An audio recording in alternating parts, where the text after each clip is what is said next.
Buenas noches, hermanos. Qué gusto tener este tiempo para compartir la palabra de Dios. Y también, bienvenido, misionero Daniel.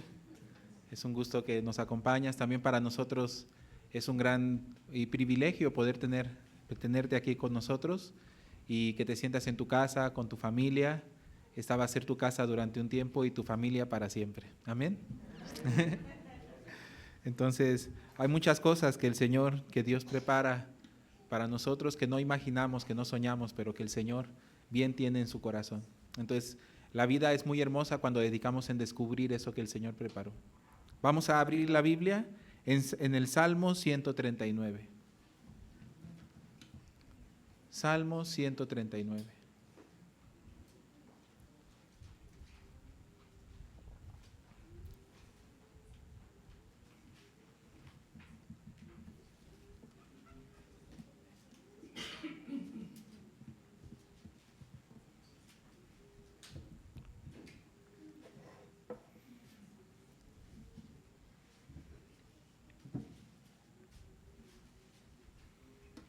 Salmo 139, desde el versículo 1. Muy bonita alabanza, ¿no? La de largo viaje. Yo no sé si es una referencia al viaje del misionero hasta acá. Imagínense, pasó 2 horas de la sede hasta el aeropuerto, luego, ¿cuánto? Como 3 horas de espera, ¿no? Luego 1 hora de vuelo, el vuelo es lo más rápido, y luego otras 2 horas del aeropuerto hacia acá. Entonces, sí fue un largo viaje hasta acá. Se hizo lo mismo que en el autobús, pero bueno, voló, ¿no? Pero por la gracia de Dios le cuidó y está con nosotros. Ya estamos ahí, Salmo 139, desde el verso 1 en adelante. Dice así: Oh Jehová, tú me has examinado y conocido. Tú has conocido mi sentarme y mi levantarme. Has entendido desde lejos mis pensamientos. Has escudriñado mi andar y mi reposo. Y todos mis caminos te son conocidos. Pues aún no está la palabra en mi lengua, y he aquí, oh Jehová, tú la sabes toda. Detrás y delante me rodeaste, y sobre mí pusiste tu mano. Tal conocimiento es demasiado maravilloso para mí. Alto es, no lo puedo comprender. ¿A dónde me iré de tu espíritu? ¿A dónde huiré de tu presencia?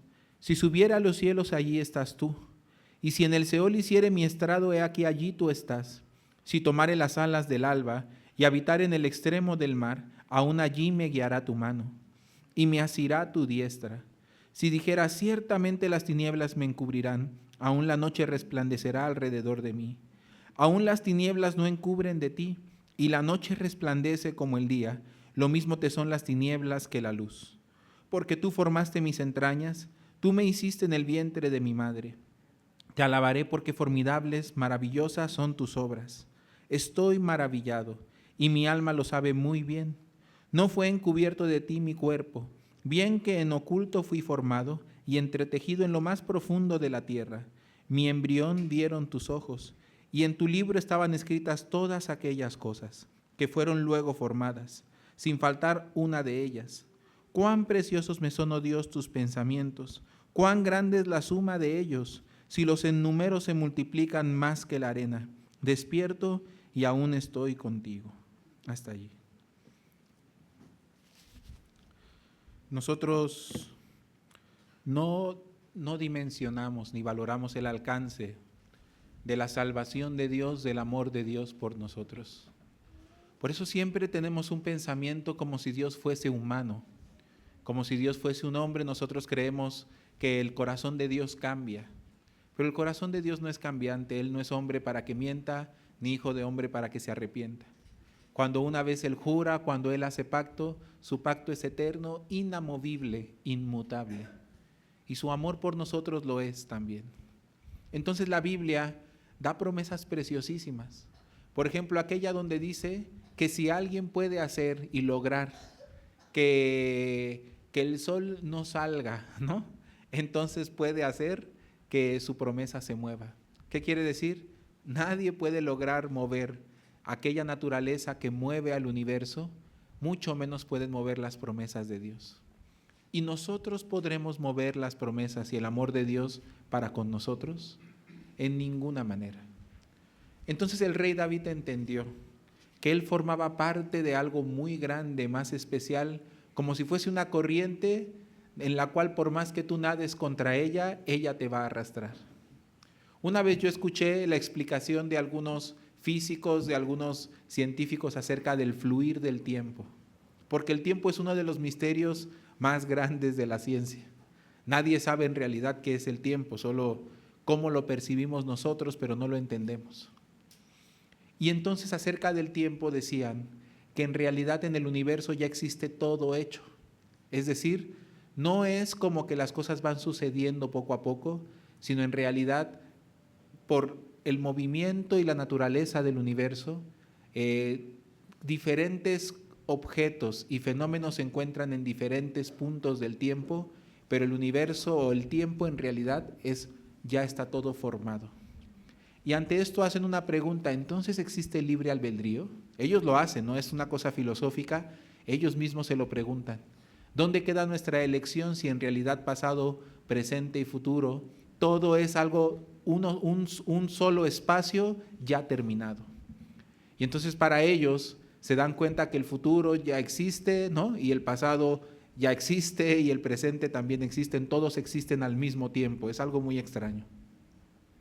Y entonces ya que no tienen una explicación para esto, en general ellos llegaron a una conclusión: no es que el ser humano pueda cambiar lo que ya está, pero hay cosas pequeñas en las que el ser humano tiene injerencia, ¿no? Y por eso algunas decisiones como a qué horas voy a salir hoy, ¿no?, a mi trabajo, o si me voy a poner el verde o el azul, son cosas que aunque el hombre puede decidir y cambiar, pero cosas trascendentales sobre los acontecimientos del universo nada puede cambiar. ¿Me explico? Es como alguien que en un río nada y la corriente lo está llevando hacia un lugar. Es ineludible la corriente hacia donde lo lleva, pero él tiene un movimiento pequeñito aquí, ¿no? Por ese movimiento pequeñito nunca va a cambiar aquella corriente. Puede ser que esa corriente lo lleve de espaldas, lo lleve de frente, decida ir de muertito, decida ir nadando más rápido, decida nadar contra corriente. Eso lo puede decidir, pero de que la corriente se lo va a llevar, se lo va a llevar, ¿no? Entonces ellos interpretan la ilusión del libre albedrío así. Si nos encontráramos en un gran río que es el flujo del tiempo y de los acontecimientos ya escritos y preparados, entonces lo que llamaríamos nosotros destino, lo que ellos llaman flujo temporal. Podemos decidir cómo nos movemos dentro de nuestro pequeño espacio, pero nunca podremos evitar que la corriente nos siga llevando hacia donde baja el río, ¿no? Si el fin es la cascada, a la cascada llegarás, para donde quiera que te muevas, ¿no? Así es en realidad el flujo del tiempo. Pero sobre la salvación de Dios es algo similar. Dios para nuestras vidas preparó con sus preciosísimas promesas. Según la Biblia hay algo llamado predesignio de Dios, predestinación. ¿Qué significa la predestinación? A este tema muchos le tienen miedo porque piensan: si yo estoy predestinado para ser un vaso de deshonra, si yo estoy predestinado para ser un instrumento para destrucción, ¿qué podría yo hacer? ¿Puedo nadar para acá o para allá? ¿Cómo me muevo, cómo me salvo si aquel que creó todas las cosas ya las terminó? ¿Habrá manera que yo salga de este designio de Dios? Y en este sentido muchos se preocupan y muchos otros son astutos y dicen: bueno, yo creo que Dios me predestinó para ser un vaso de honra y de salvación, así que haga lo que haga, yo aquí me relajo, disfruto el viaje, que no importa, de todas maneras yo llegaré al flujo que es el cielo. Y así hay una tendencia, una doctrina de la predestinación muy mal ocupada y muy mal enfocada, pensando de esta manera. Entonces, ¿qué es esta cosa?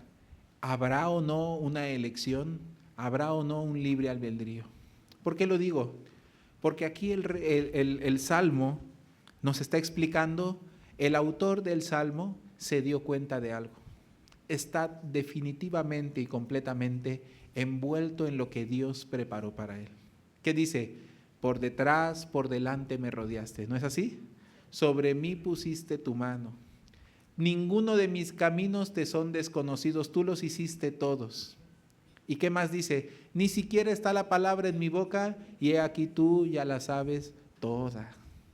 ¿Y a dónde me puedo huir de tu espíritu? Dice, allá en lo alto, allá en lo bajo, en el Seol, ¿habrá algo que me aleje de tu espíritu, de lo que tú has preparado para mí? Y al final dice que está maravillado. Este autor se nota que experimentó una revelación del Señor. Mientras oraba, mientras lo buscaba, seguramente con miedo. Porque, hermanos, a ver, se me movió la hoja. El rey David estaba envuelto en tantas conspiraciones, hasta de su propia familia. Los reyes en aquella época todo el tiempo tenían que estar atentos. ¿Quién conspiraba contra ellos? ¿Quién murmuraba? ¿Quién decía qué cosa?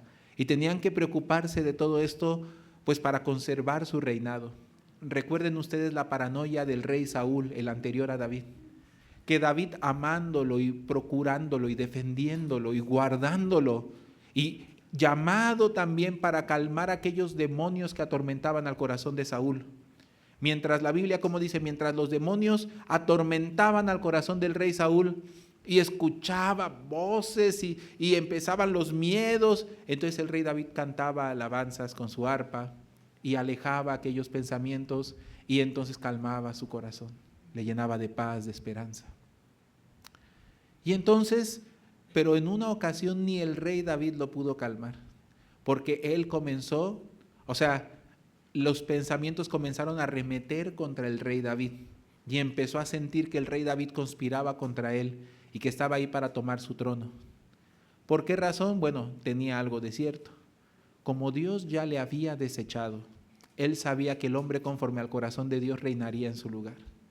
En lugar de entonces someterse bajo la voluntad de Dios, buena, agradable y perfecta, él trata de conservar su reinado y se pone todo paranoico. Entonces es lo extraño que la Biblia cuenta que en una ocasión el rey Saúl estaba en su palacio y en ese palacio es muy raro, un rey en su palacio tiene que estar armado. Un reino que está en paz. Además, en el mismo palacio el rey no tiene suficientes guardias, suficiente seguridad. No hay como tal algún peligro de golpe de estado, no hay una invasión, no hay nada que lo haga que él esté tan preocupado, pero él está muy preocupado, porque siente que David está ahí para tomar su trono, porque escuchaba las canciones, ¿no? Que cantaban. Dice, Saúl mató a sus 1000 y David a sus 10,000. Y entonces su corazón como, este quiere tomar mi reino. Y comenzó a sentir, ¿no?, que David lo desplazaba en el corazón del pueblo y comenzó a sentir que él tenía que tratar de tomar su reino. Eso lo que representa para nosotros es cuando creemos que tenemos que controlar nuestra vida, que tenemos que luchar y pelear para que nadie tome nuestro reino. ¿Me explico? Porque si nosotros no metemos nuestra mano, no nos vamos a poder sostener.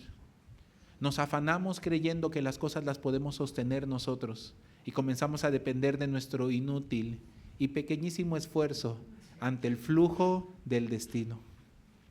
No puedes evitar lo destinado. Tú no. No importa cuánto nades de cabeza, des vueltas, no importa. Te puedes mover un montón, pero la corriente seguirá llevándote hacia donde Dios designó. Y si Dios designó que David reinara, va a reinar, hagas lo que hagas. Y si designó que tú estás para destrucción, vas a ser destruido, hagas lo que hagas. Pero entonces, ¿cómo puedo escapar de aquella destrucción? ¿Y cómo saber para qué estoy destinado yo? Eso es una buena pregunta. Si yo no puedo hacer nada, pero no es porque no haya ninguna esperanza en nuestras vidas. No hay esperanza para mí, pero hay esperanza en Cristo Jesús. pero las personas que creen en sí mismas nadan como locos y solo se cansan. ¿Ustedes saben qué es lo mejor que puede hacer una persona que se lo tragó una ola? Lo peor que puede hacer es tratar de nadar de regreso. Si no sabe nadar, o si sabe nadar pero la corriente le gana, solo tiene que dejarse ir hacia el mar abierto, donde las olas no son tan grandes, tan fuertes. Si él se resiste y quiere irse hacia la orilla, ahí el rompimiento de la ola lo vuelve a golpear y lo vuelve a revolcar y lo vuelve a revolcar, y no por no saber nadar, ni tampoco porque realmente es muy peligroso, sino por su desesperación se termina ahogando, porque se cansa, porque se desespera, hiperventila, traga agua, se llena de agua los pulmones.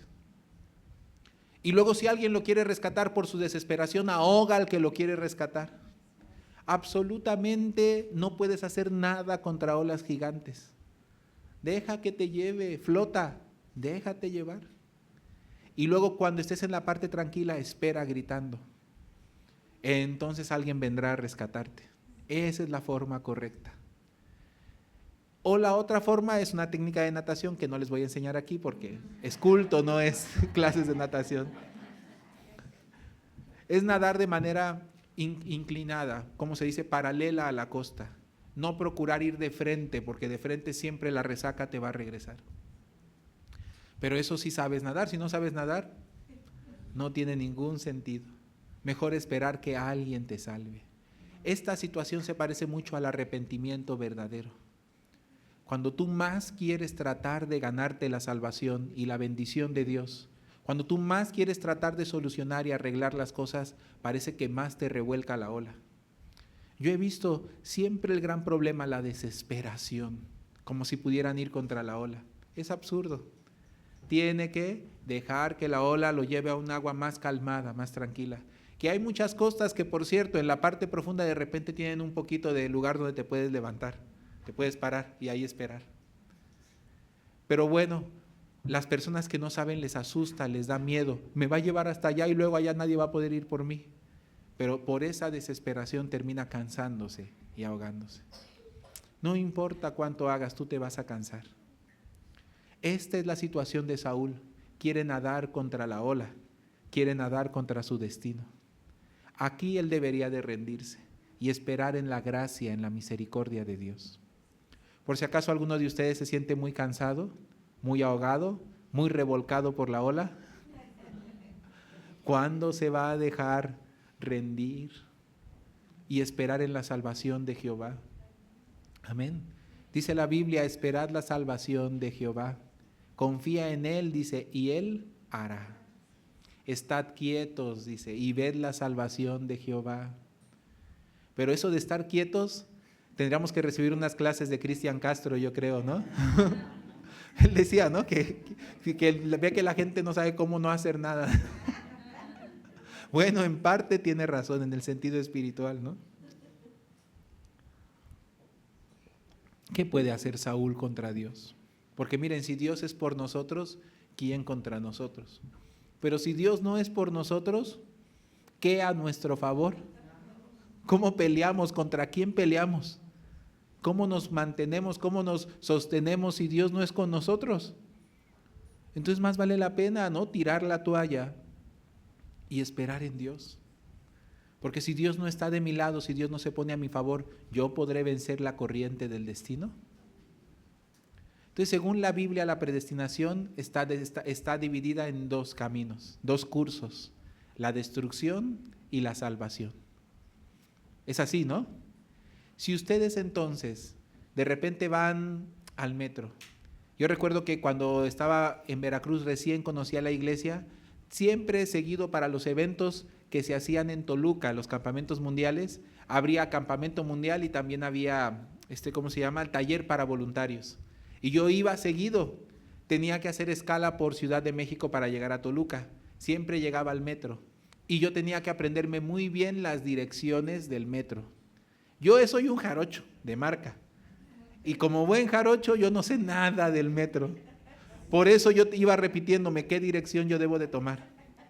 Entonces yo agarraba el metro en San Lázaro, había dos direcciones, para Observatorio, a donde yo tenía que ir, de esa sí me acuerdo, y la otra no me acuerdo para cuál era, creo que Universidad, Sí, creo que universidad. Porque esa yo nunca la tomaba, yo siempre iba observatorio, observatorio, dirección, observatorio, observatorio. Salía de la terminal de autobuses de la Tapo. ¿Es Tapo o Capu? Tapo. Tapo, sí.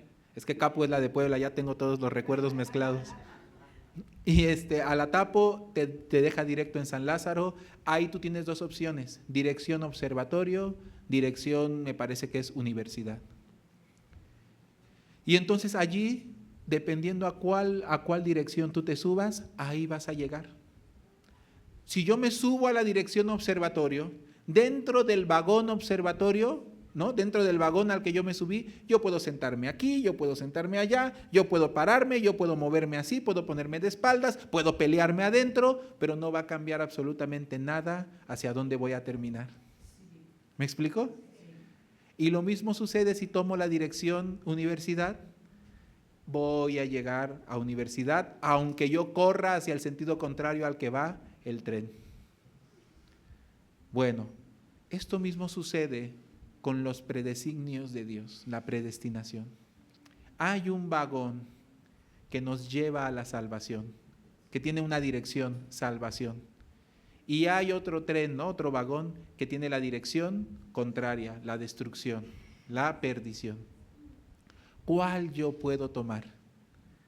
Esa es la elección que sí tenemos. ¿A cuál tren nos vamos a subir? Pero una vez subido en aquel tren, no existe tal cosa como el libre albedrío. O sea, lo hay en el sentido de qué lugar escojo, si es que me dejan un lugar, ¿no? Pero no lo hay en el sentido de la dirección hacia donde me va llevando. Así también la vida de fe, yo tengo una elección entre dos vagones, entre dos trenes, cada uno tiene una dirección diferente, ya están predestinadas por Dios. Eso es la predestinación. No es que Dios excluyó a algunos e incluyó a algunos, sino esto sí, Dios dejó la oportunidad para que los que viajan en esta vida puedan elegir el vagón al que se quieren subir.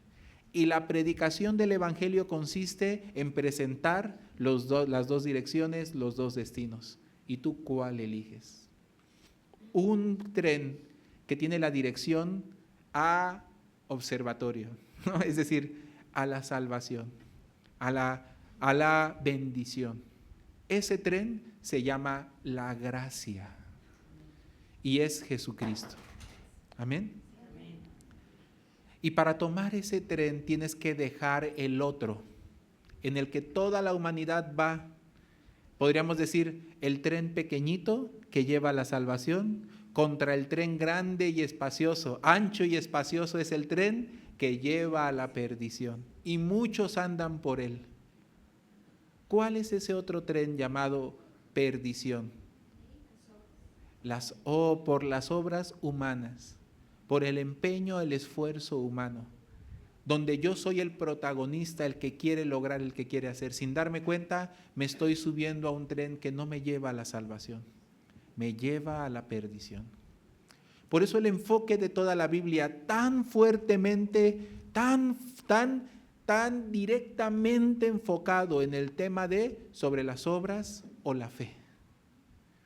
Por eso la discusión alrededor de lo cual se argumentaron todas las cartas de la Biblia está en esto. ¿Es por las obras de la ley o por la fe? Es decir, ¿qué vagón o qué tren tú vas a elegir? ¿Hacia qué destino vas? Pero el enfoque tan grande de la Biblia en golpear la esperanza, en ir contra las obras de la ley, la esperanza en las obras humanas. Si ustedes leyeran la Biblia, por lo menos el Nuevo Testamento, también el Antiguo, ¿no? Yo publicaré tu justicia y tus obras que no te aprovecharán. Tan fuertemente la Biblia se empeña en golpear y desquebrajar y exhibir lo inútil de tu esfuerzo. Porque mientras estés subido en ese tren, tu destino es la destrucción. Si tú quieres subir al tren de la salvación, al tren de la fe, ¿no? Tienes que dejar el tren anterior en el que ibas, ¿no? Deja ese tren. Entonces tú podrás disfrutar en tu lugar, sabiendo que Dios por delante y por detrás te rodeó, sobre ti puso su mano. Todos tus caminos están trazados por Él, no por ti. Porque no importa cuánto traces tus caminos, siempre llevarán al mismo lugar. Pero si tú dejas que Dios trace tus caminos, no importa cuántas faltas, debilidades y fallas tengas, siempre te llevarán al mismo lugar, el amor de Cristo, el amor de Dios. Para mí esto es maravilloso. Entonces, ¿qué es lo que Dios predestinó? En el capítulo de Romanos, capítulo 7, donde la Biblia habla de la predestinación, nos explica exactamente qué ha predestinado. No en sí a una persona sí y a otra no, sino a un camino, a un tren sí, al otro no. ¿Me explico? Y todos los que entran en el camino de la fe, en el camino de la gracia de Dios, claramente han alcanzado la salvación. Y todos los que se empeñan en su camino de las obras, claramente se empeñan en seguir su destino hacia la destrucción, sin importar cuánto hagan. Por eso concluye así: ¿qué diremos? Que el pueblo que ni siquiera iba buscando la justicia, alcanzó la justicia. ¿Lo podemos poner? Romanos capítulo 7, perdón, capítulo 9, me estaba equivocando, es el capítulo 9. Romanos capítulo 9. En los últimos versículos aparece ¿qué diremos? Me parece que es el 30 o el 28. 30, ¿verdad? Es que los numeritos no me acuerdo por dónde está ahí. Lo leí y por ahí está, ¿no? 30. Pues, ¿qué diremos? Concluye hablando de este tema. Que los gentiles que no iban tras la justicia han alcanzado la justicia. Es decir, la justicia que es por fe. Pero ¿qué dice el siguiente versículo? Mas Israel, ¿qué dice? Mas Israel que iba tras una ley de justicia no la alcanzó, pero dice ¿por qué? ¿Por qué? A ver, dice, ¿por qué? Porque iba tras ella no por fe, sino como por obras de la ley, pues tropezaron en la piedra de tropiezo. Hasta ahí. ¿Se dan cuenta? Y luego, cuando nos vamos a Romanos capítulo 10, en el versículo 3, ¿lo pueden poner?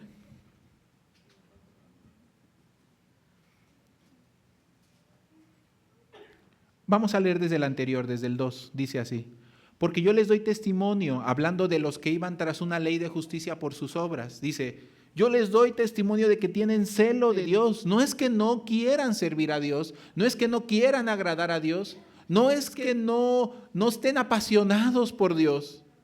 Pero ¿qué dice? Pero no conforme a ciencia. ¿Qué quiere decir? No conforme a la verdad. ¿Y siguiente? Porque ignorando la justicia de Dios y procurando establecer la suya propia, no se han subido al tren de la salvación. ¿Me explico? No se han sujetado a la justicia de Dios. Versículo siguiente: porque el fin de la ley es Cristo para justicia a todo aquel que cree. A este respecto vamos a concordarlo con Romanos capítulo 4. Vamos a ver. Romanos capítulo 4. El versículo 4.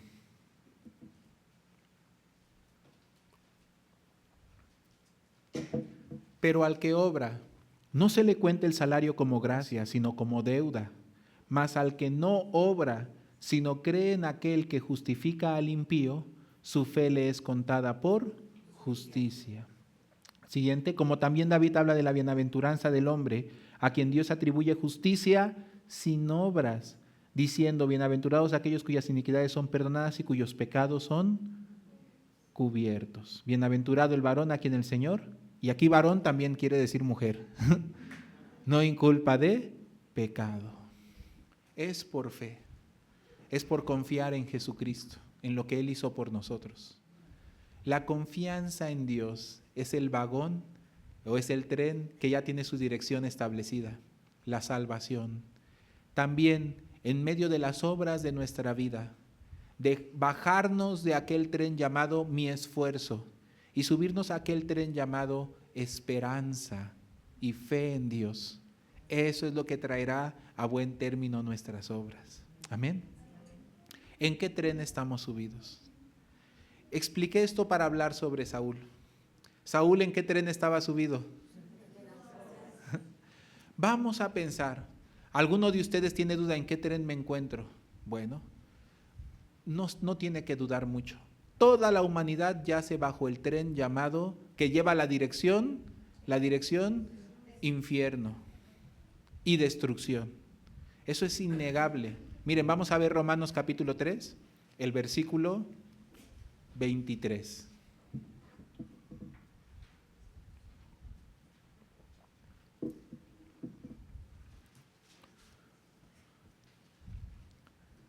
¿Qué dice allí? Dice, por cuanto todos pecaron y están ¿qué? Aquí en su contexto este versículo, ¿todos quiénes son? Todos, ¿no? Todos. O sea, aquí todos no es todos los de un grupo, aquí todos son todos. Y estos todos están destituidos de la gloria de Dios.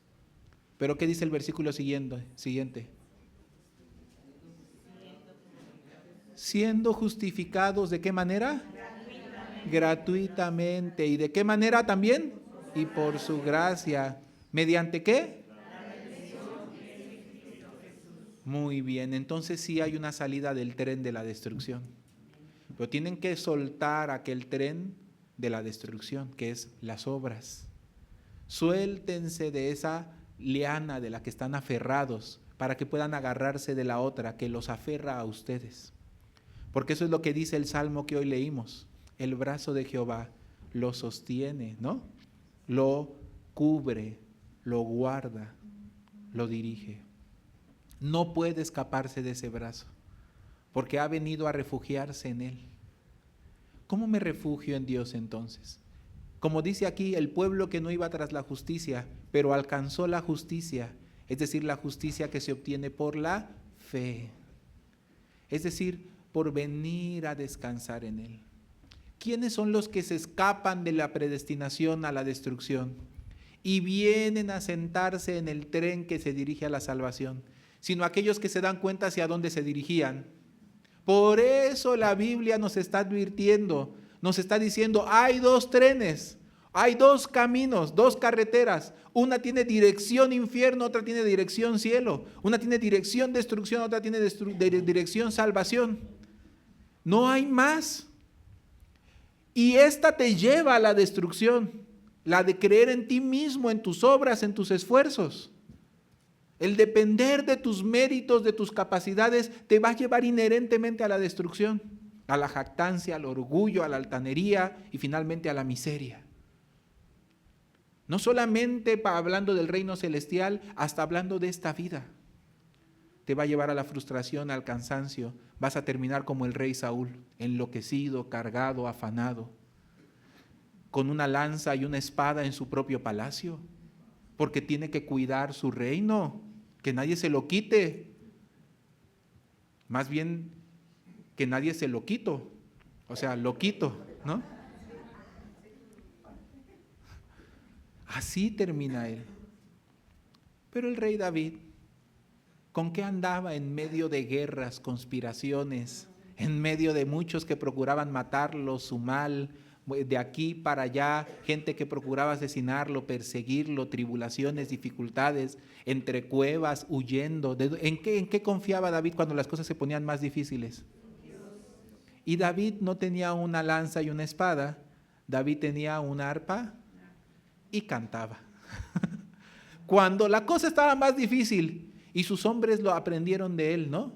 Cuando estaba más difícil, ¿qué aprendieron que el rey David hacía? Tomaba su espada y su lanza y decía, vámonos a pelear. No, el rey David decía, ya, esta cosa se salió de control.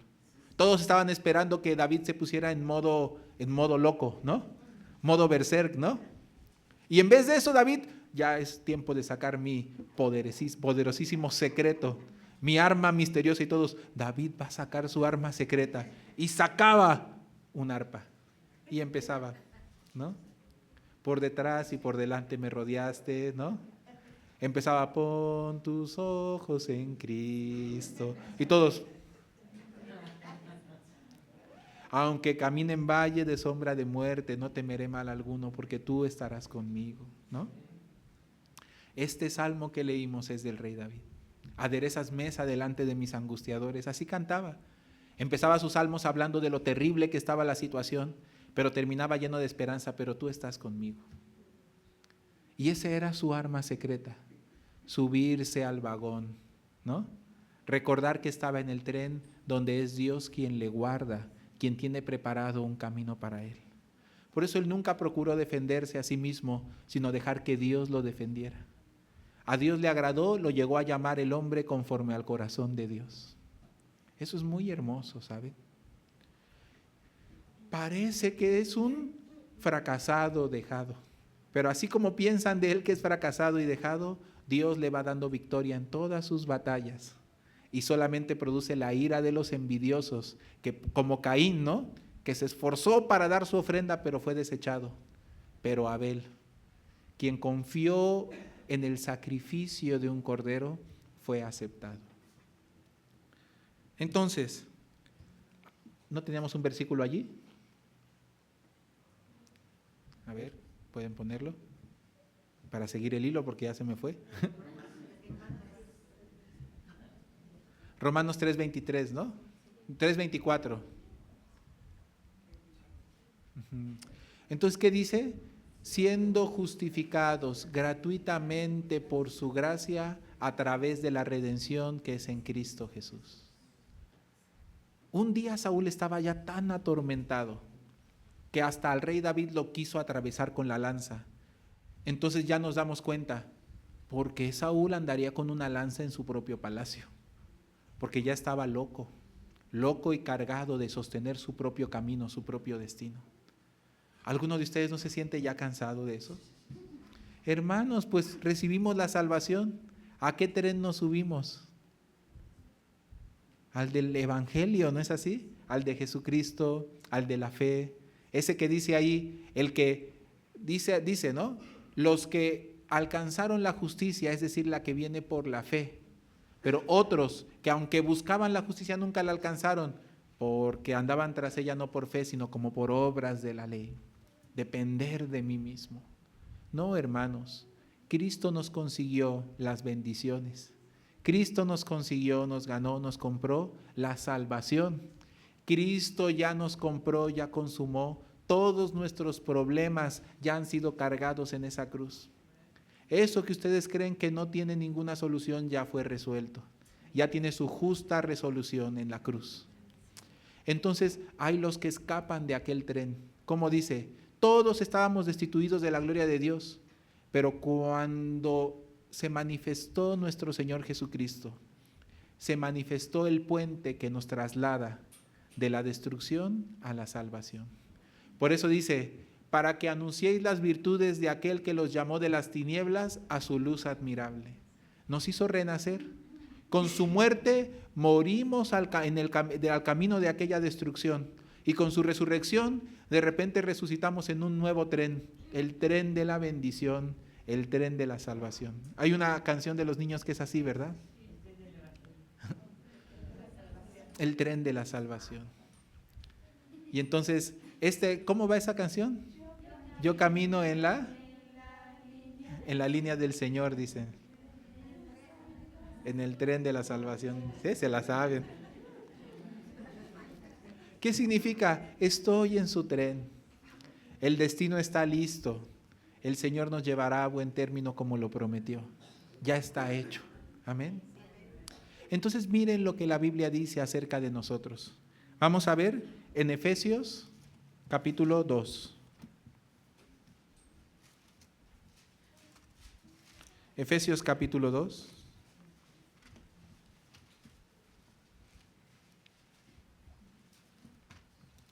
Y vamos a ver el versículo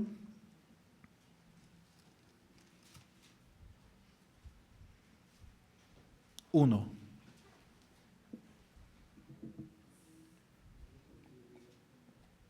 ¿Listos? Dice así. Y Él os dio vida a vosotros cuando estabais muertos en vuestros delitos y pecados, en los cuales anduvisteis en otro tiempo, siguiendo la corriente de este mundo, conforme al príncipe de la potestad del aire, el espíritu que ahora opera en los hijos de desobediencia. Eso es cuando estábamos en otro tiempo subidos en el tren de la perdición, entre los cuales también todos dice aquí, ¿no? Todos nosotros vivimos en otro tiempo, en los deseos de nuestra carne, haciendo la voluntad de la carne y de los pensamientos. Y éramos por naturaleza hijos de ira, lo mismo que los demás. No había ninguna manera. Esto es lo que yo les digo que es la predestinación. Algunos de ustedes se dan cuenta que está predestinado para destrucción. Ese es el enfoque de la Biblia. El enfoque del arrepentimiento es mostrarle a las personas que van derechitos, ¿no? Pero para el infierno. Si logran ver que en ese tren en el que están subidos van derechito a la condenación, van a poder poner su esperanza en Jesucristo. Pero para poder poner su esperanza en Jesucristo tienen que quitarla de las obras. ¿Cómo lo explico? Yo tengo aquí contenido el té y vamos a suponer que aquí tuviera otro vaso, ¿sí? El té que está adentro es el equivalente de la esperanza, de la fe. La fe que yo tengo aquí automáticamente quiere decir que no la tengo en este vaso, la tengo en la taza. Si yo quiero que esté en este vaso, ¿qué tengo que hacer? La tengo que quitar de este vaso de esta taza hacia el vaso. Pero si la pongo en el vaso, ¿dónde ya no está? En la taza. Y no puede estar en dos lugares al mismo tiempo, no es cuántica la fe, ¿no? La fe tiene que estar en un solo lugar. Donde yo la deposito, allí está, y donde no la deposito, allí no está. Está en mis obras, entonces no está en Cristo. Está en Cristo, entonces no está en mis obras. Mientras en otro tiempo teníamos la confianza puesta en nuestra religión, en nuestros méritos, en nuestras capacidades, en nuestra bondad. Pero un día Dios nos enseñó, no, porque ese tren ¿a dónde te va a llevar? Ese es el arrepentimiento. Cuando logro ver que esa esperanza donde yo la tenía puesta me va a llevar a la destrucción, eso se llama arrepentimiento en todos los sentidos y en todos los ámbitos de nuestra vida. Cuando me doy cuenta que el camino, mi fuerza, mi pensamiento, mi razón, mi cualquiera que sea mí, que me está atormentando y llevando a la destrucción, logro verlo, me logro dar cuenta, a eso se le llama arrepentimiento. Quito mi esperanza de ese lugar falso donde la tenía puesta, que es el camino amplio y espacioso que lleva a la perdición, y automáticamente la deposito en la fe, en Cristo Jesús, en su gracia, su gracia. ¿Qué es la gracia? Es el don gratuito, inmerecido de Dios, que se derrama a nosotros para otorgarnos una facultad que no podemos merecer, ni podemos ganar, ni alcanzar, pero que nos da por gracia. Amén. Entonces, esta gracia es la maravilla, porque ese es el tren precioso que nos conduce hacia las obras de Dios en nuestra vida. Lo que por mi esfuerzo no puedo alcanzar, por la gracia es alcanzado. Amén. Pero como dice este escrito, está alcanzado ya. En otro tiempo vivimos conforme a la voluntad de la carne, de los pensamientos, siendo hijos de ira, lo mismo que los demás. Pero el versículo 4, pónganlo. Dice, pero Dios, que es rico en misericordia, por su gran amor con que nos amó,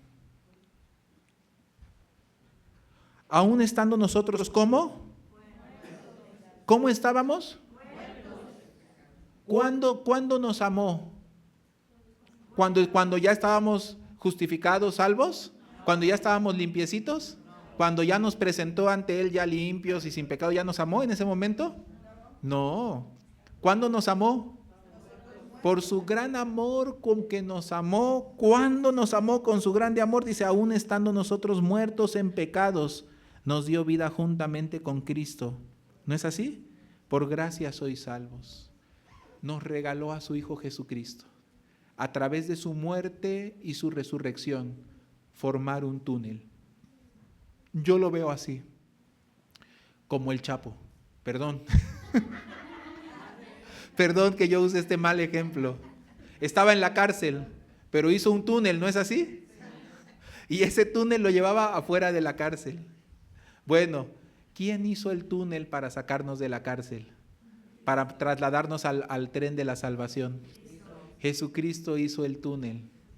Es un túnel maravilloso. Con su muerte cavó el hoyo donde nosotros morimos. Y con su resurrección que nos marcó el camino, ¿no?, de regreso a la vida, pero siendo nuevas criaturas, en otro nuevo destino. Nos trasladó de las tinieblas al reino del amado Hijo, del tren que lleva a la destrucción al tren que nos conduce hacia el reino celestial. Gloria a Dios.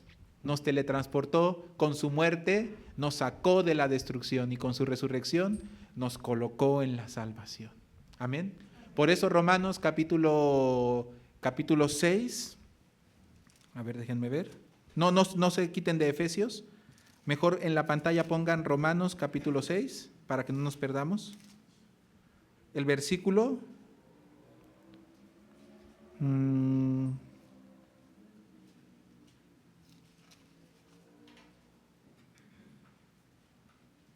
Perdón. Romanos capítulo 4, el versículo 25.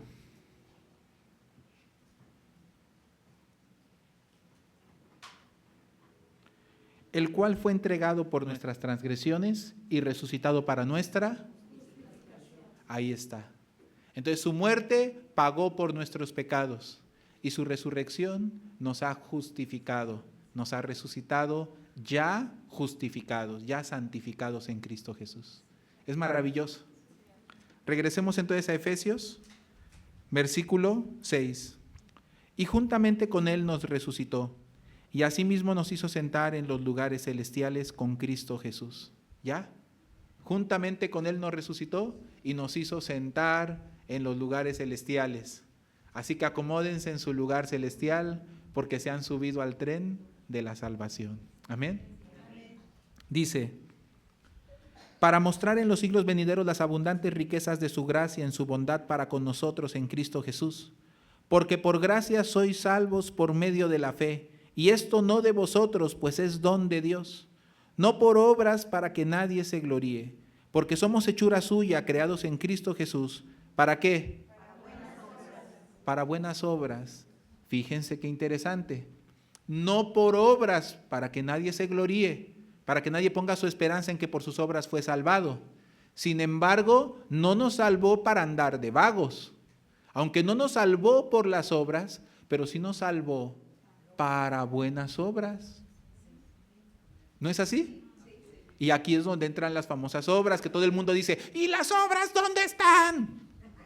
Todo el mundo se queja, ¿no?, de la doctrina del evangelio de la gracia, porque, y entonces yo y mis obras, ¿y dónde quedan mis obras? Aquí están, nadie las ha quitado, nadie las ha movido del lugar, solo que estaban desubicadas, estaban mal acomodadas.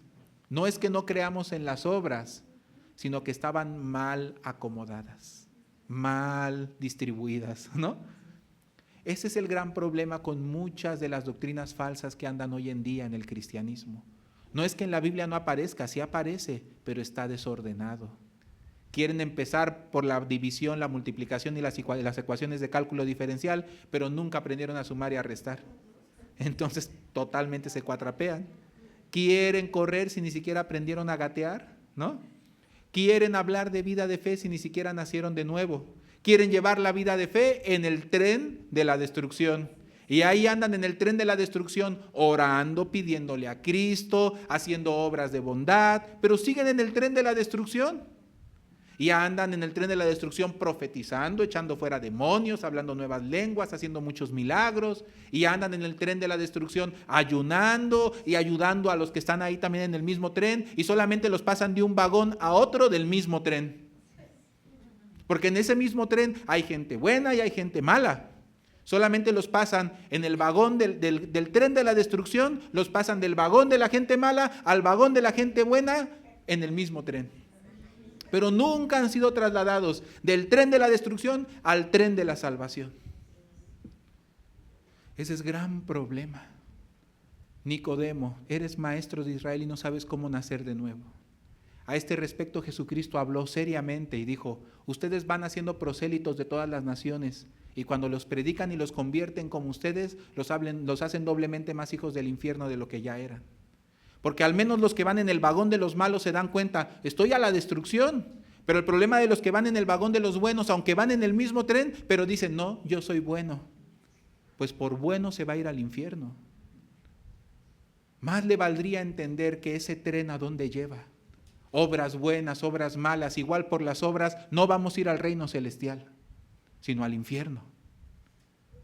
Pero el tren de la salvación, allí hay puros redimidos de Jehová, puros limpiados, santificados, justificados por la sangre de Jesús, que fueron amados del Señor, que se atrevieron a confiar, a entrar a ese túnel de la muerte y resurrección de Cristo y a través de Él nacer de nuevo. Entonces preciosamente se han trasladado al reino del amado Hijo, no por ellos, sino porque confiaron en aquello que los traslada, que es Jesucristo.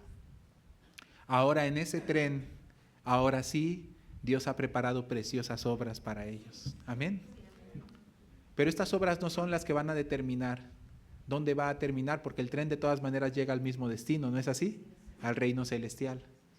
A lo mejor lo que puede determinar es qué tan cómodo, qué tan feliz lleve su viaje.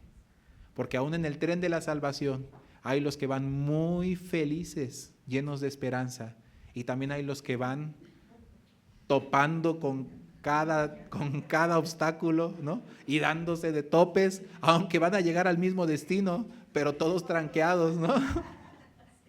Por no aprender a sentarse en la gracia, ¿no? En el asiento de la gracia del Señor. Empujando, ¿no? Corriendo, envidiando, porque sí puede ser, aún irá al mismo destino, pero qué necesidad de ir o de recorrer el camino de esa manera.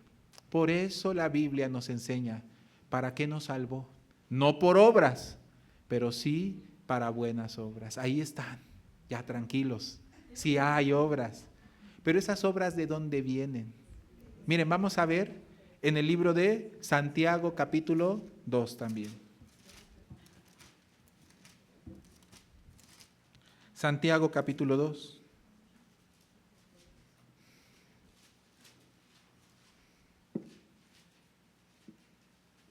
Entonces el anterior decía, para buenas obras, las cuales ¿quién? Dios preparó de antemano para que anduviésemos en ellas. Amén. Son obras que el Señor ya ha preparado, porque todos nuestros caminos el Señor ya los conoció, es más, los diseñó. ¿Ustedes creen esto? ¿Que el Señor diseñó su camino? ¿O ustedes quieren seguir diseñándolo? Y si lo diseñan, ¿saldrá bien? ¿Pueden? ¿Conocen todo? ¿Conocen lo que hay atrás de esta pared? No podemos ver ni lo que hay atrás de esta pared, pero queremos diseñar nuestro camino. Qué absurdo, ¿no? Una vez una joven me preguntó, pastor, preguntas anónimas, pero yo sé quién la hizo la pregunta, nada más que no le dije. Estábamos en una reunión de jóvenes y los jóvenes hacían preguntas anónimas, pues para que se atrevieran a preguntar, que no los vieran mal. Y una joven me hizo una pregunta, o un joven, bueno, yo digo que fue una joven. Y ella preguntó, pastor, ¿de verdad es necesario recibir la guía hasta para casarse? ¿Hasta casarse nosotros necesitamos preguntar y consultar y recibir la guía? Entonces yo cuando leí esa pregunta me sorprendí, porque yo dije, ¿tan distorsionada está nuestra mente? Imagínense, preguntamos cosas absurdas como que de qué colores se me ve mejor mi ropa, ¿no? Para eso sí consultamos, ¿se me ve bien o no? No, se te ve mal. Ay, pero a mí me gusta, ¿no? ¿Te gusta o no? Sí, me gusta. Ay, no, no me gusta. Para cosas como los zapatos y el peinado y el color del cabello preguntamos, el corte de cabello, eso sí preguntamos. Tonterías que no interfieren en nuestra vida para nada. Pero para las cosas realmente importantes, una de las más importantes de nuestra vida es quién va a pasar a nuestro lado el resto de nuestra vida. No es algo que tú puedes simplemente borrar con una goma. Aunque te divorcies, eso te va a marcar para el resto de tu vida. No es algo como elegir si la libreta la de mezclilla o la de madera, no sé. No es el lugar en el que te vas a sentar en el culto. ¿Dónde nos sentamos? Eso sí preguntas. Pero ¿cómo no vas a preguntar y pedir guía a Dios y consultar si la persona con la que vas a pasar el resto de tu vida es la correcta? Qué absurdo, ¿no? Qué manera tan necia de querer diseñar algo que está fuera de nuestro alcance y no confiar en Dios, porque creemos tanto en nuestras obras. ¿Me explico? Creer en nuestras obras no solamente aplica para los que se creen buenos, también para los que creen que en su camino, cualquiera que éste sea, bueno o malo, va a obtener felicidad. Deja ya tu lanza y tu espada. Deja ya tu afán de querer controlar tu destino. Suéltate, porque Dios no nos salvó para estar afanados, sino para descansar en su gracia. Amén. ¿Pero por qué sufres? Sufres porque no te sabes soltar en el asiento del Señor. Vas en el tren de la salvación, sí. Vas en el vagón muy precioso, pero no te sientas. Vas medio sentado, porque le tienes miedo al asiento de la gracia. A ver, ustedes aquí pueden intentar medio sentarse.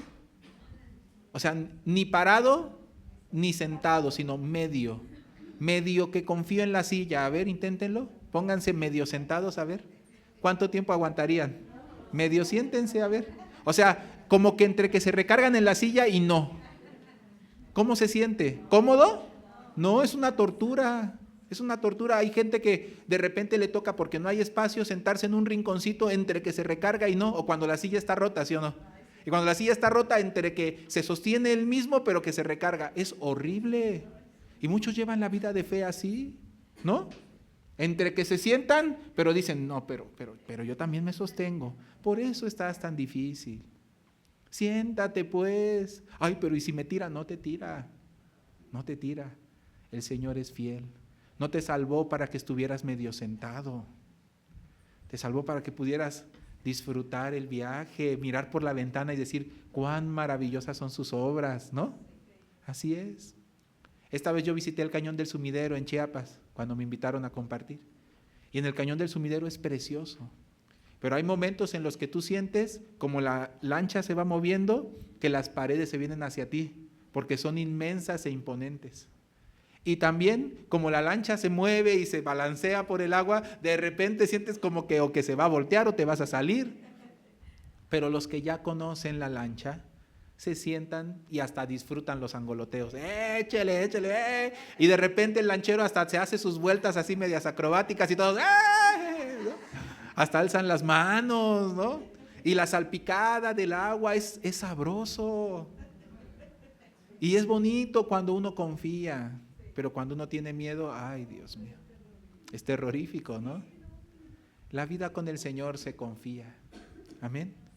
Y ya lo conocemos que es fiel, que no falla, que no te avienta, que no te tira, que no te desecha, sino que te guía, que te sostiene.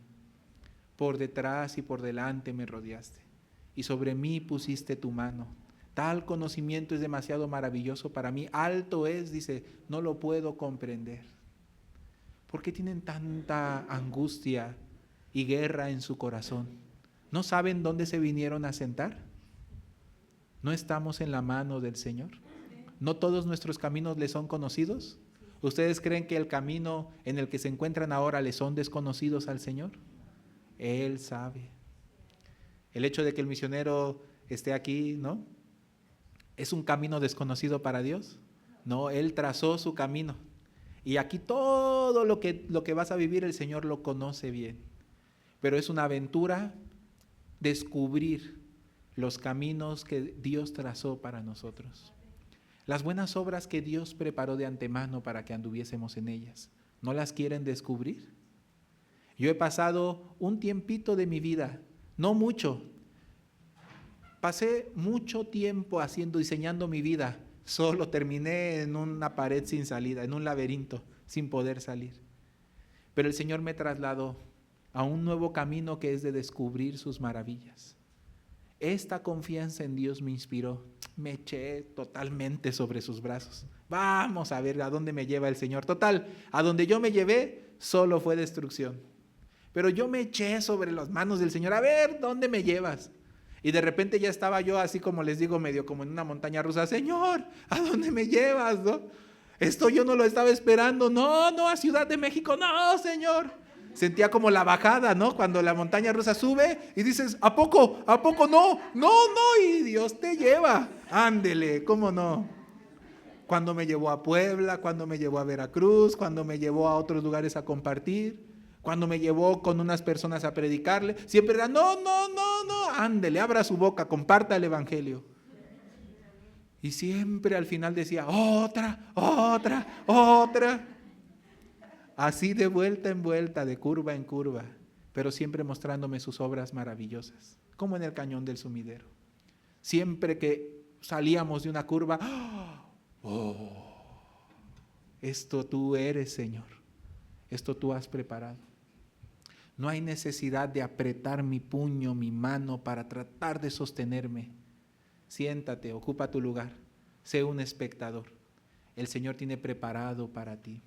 Salte de ese vagón de la obra, métete al vagón de la gracia de Dios y verás, nunca Moisés fuera alguien que pudiera realmente abrir el mar. Es un camino que Dios le había preparado y todo lo necesario para eso Dios lo había preparado. Moisés no quería ir a liberar a Israel. Horrible camino, dice, me preparó el Señor, pero no sabía que Dios estaba con él para hacerlo y le había dado todas las cosas que son necesarias para lograrlo. Las personas no saben que aunque los caminos del Señor parezcan peligrosos y mortales, el Señor nos ha dado todas las cosas que son necesarias para que podamos salir adelante y para que podamos ver su maravillosa obra en nuestra vida. Dios le dijo a Moisés, extiende tu mano y abre el mar, extiende tu vara y abre el mar. ¿Cómo Moisés va a hacer eso? Es que es una obra preparada de antemano. Dios le dijo a Pedro para que caminara sobre el mar, ¿no es así? Y entonces Pedro se aventó de la barca y caminaba sobre el mar y de repente, imagínense, ¿quién había preparado todo lo necesario para que Pedro pudiera andar sobre el mar? Y Jesucristo le dijo a Lázaro para que saliera de la tumba. ¿Lázaro puede hacerlo? Pero ¿quién había preparado todo lo necesario para que Lázaro saliera de la tumba? Y Jesucristo le dijo a la mujer adúltera, ve y no peques más. ¿Ella puede hacerlo? Pero ¿quién había preparado todo para que ella viviera una vida libre del pecado? ¿Y qué nos está llamando Jesucristo a nosotros? Cuando te sientas que tú no puedes, no te preocupes. Levanta tu arpa, como el rey David. Levanta tu mirada al cielo. Acuérdate que aquel que te llama ha preparado todas las cosas necesarias. Entonces alábalo, porque grandes y maravillosas son sus obras. Santiago capítulo 2, el versículo 14. Hermanos míos, ¿de qué aprovechará si alguno dice que tiene fe y no tiene obras? ¿Podrá la fe salvarle? Y si un hermano o una hermana están desnudos y tienen necesidad del mantenimiento de cada día, y alguno de vosotros les dice, id en paz, calentaos y saciaos, pero no les dais las cosas que son necesarias para el cuerpo, ¿de qué aprovecha? Así también la fe, si no tiene obras, es muerta en sí misma. Pero, ¿ya vieron este pasaje? Una pregunta. ¿La fe tiene o no tiene obras? Las tiene. Están preparadas de antemano. ¿Quién es ese que nos dice, ve, cómo dice? Dice, y si alguno de vosotros le dice, id en paz y calentaos y saciaos. ¿Quién es el que nos dice, id en paz, calentaos y saciaos? Id en paz, predicad el evangelio, salva a las almas. ¿Quién es el que nos dice eso? No. Cristo nos lo dice. Él nos dice, id en paz, ya estás en mi vagón, ya estás en mi tren, calentaos y saciaos. Y ustedes mirándose a sí mismos, ¿qué dicen? ¿Pero de dónde? ¿Con qué ojos exactamente, no? ¿Pero con qué son las empanadas? Dice, ¿no? Porque cuando Dios nos da la palabra, no solamente nos da la palabra, nos da las cosas que son necesarias, ¿no es así? En este sentido la Biblia dice, nadie podrá ser tentado más de lo que pueda soportar, sino que juntamente con la tentación Dios dará la salida. Es decir, Dios ya tiene preparado cómo tú escapes de allí. ¿No es así? Dios ya preparó tu camino. ¿Por qué estás tan atemorizado, tan estresado, tan cargado, como si tú lo tuvieras que hacer? El Señor ya preparó. El que nos dice, id en paz, calentaos, saciaos. ¿De qué sirve que nos lo diga si no nos da las cosas que son necesarias? Aquí habla de la fe, ¿no es así? Pero dice, la fe sin obras está muerta. ¿Pero Dios nos dio una fe muerta o una fe viva? Es la fe que obra por el amor. Esta fe, cuando llega a nuestro corazón, nos invita a una nueva vida. Pero cuando vemos la nueva vida a la que Dios nos invita, automáticamente surgen los miedos. Pero no tengo, pero no puedo, pero yo no soy, pero yo soy así, pero es que mis papás, es que mis hermanos, es que nada. Es que si Dios te dice, id en paz, calentados y saciados, extiende tu mano y abre el mar, ¿no? Camina sobre las aguas, sal fuera de la tumba. Él que dice, ¿no? Levántate, toma tu lecho y anda. Él nos da las cosas que son necesarias. Y así nosotros podemos descansar. Ay, Señor, no me estabas dando una ley, me estabas dando una promesa. Amén. En tu promesa están todas las cosas. Así, cuando yo me aventuré a ver lo que Dios había preparado, cada día es una sorpresa. Y en cada tribulación también me vuelve a sorprender. Cuando las tribulaciones van acabándose y voy viendo su luz, me arrepiento de haberme quejado. Porque en medio de cada tribulación y cada dificultad, Dios me deja preciosos tesoros. Y digo, ay, Señor, yo no lo veía esto, ahora lo puedo ver. Ay, tú querías que yo me encontrara con esto, mi camino estaba trazado por ti. Qué bueno que decidí no diseñar más mi vida, sino entregártela a ti. Amén. Vamos a terminar leyendo este salmo precioso del rey David. Salmo 139.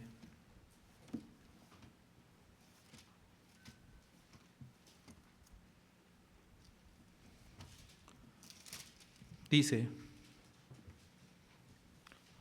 Oh Jehová, tú me has examinado y conocido. Tú has conocido mi sentarme y mi levantarme. Has entendido desde lejos mis pensamientos. Has escudriñado mi andar, mi reposo. Y todos mis caminos te son conocidos. Pues aún no está la palabra en mi lengua, y he aquí, oh Jehová, tú la sabes toda.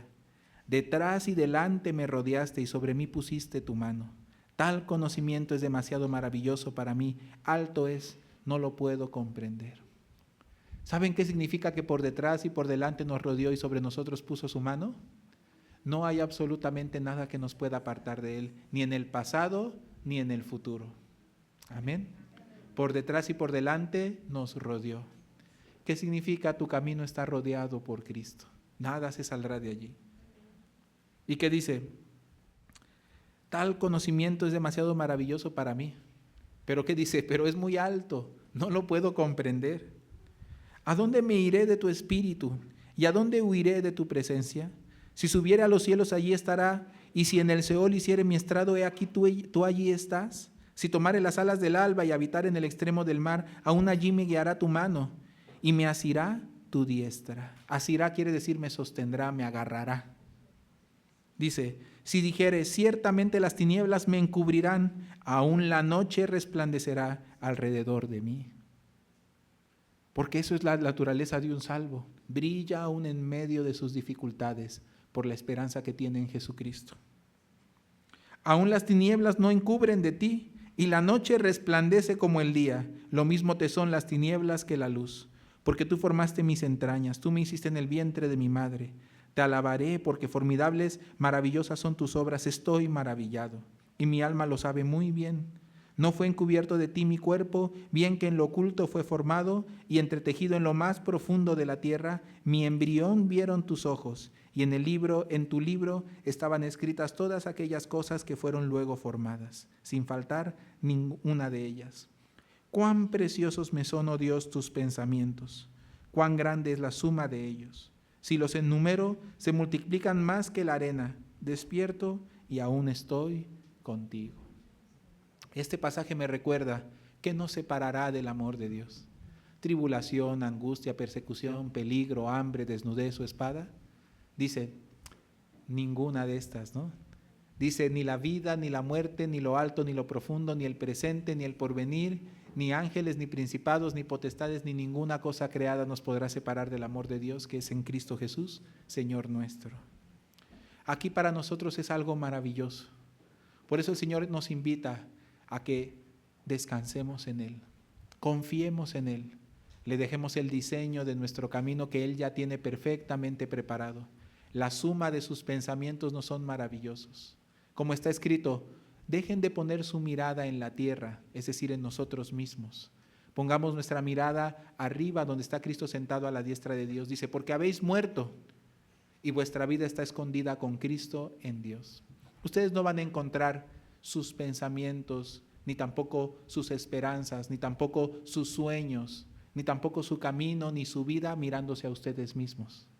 Mirando a Jesucristo lo van a encontrar. Cuando conozcan quién es Cristo, entonces conocerán qué ha sido hecho en nosotros y cuál es la esperanza para nosotros. Esto es lo maravilloso para nosotros. Donde encontramos nuestro verdadero pensamiento, nuestro verdadero corazón, nuestros verdaderos sueños, nuestras verdaderas esperanzas en Cristo, donde está el Señor Jesucristo sentado a la diestra de Dios. Ahí nos encontramos en realidad. Sentémonos por la fe en los lugares celestiales. Ahí es donde yo, cada vez que estoy inmerso en muchas confusiones, puedo escaparme levantando mi mirada, mirando a Jesucristo. Ahí me encuentro, ahí encuentro mis esperanzas. Amén. Si tú te aferras a lo tuyo propio, bueno, no necesitas realmente a Cristo para aquello, ¿no?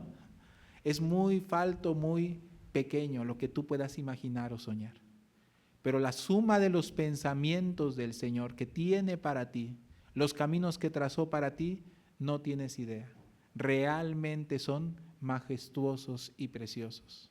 Por eso más vale dejarle al Señor el diseño, el camino nuestro, y dejar nosotros de estar creyendo en nuestra propia nadada, ¿no? Yo entonces prefiero, si ya voy en el río del Espíritu Santo, en el río que conduce a la salvación, entonces me pongo flojito y cooperando y confiando, y aún en los momentos muy tensos, procuro no dejar de mirar a aquel que me asió con su diestra. Amén. Porque ya sé que Él al final me llevará siempre a la luz. Por eso dice, aún las tinieblas no encubren de ti, aún en las tinieblas brillará, ¿no? Como el día. A Dios lo mismo le es, porque la esperanza que nos ha dado no puede cuestionarse, no puede cambiarse nunca. Bueno, esta es la palabra que hoy quería compartir con ustedes. Vamos.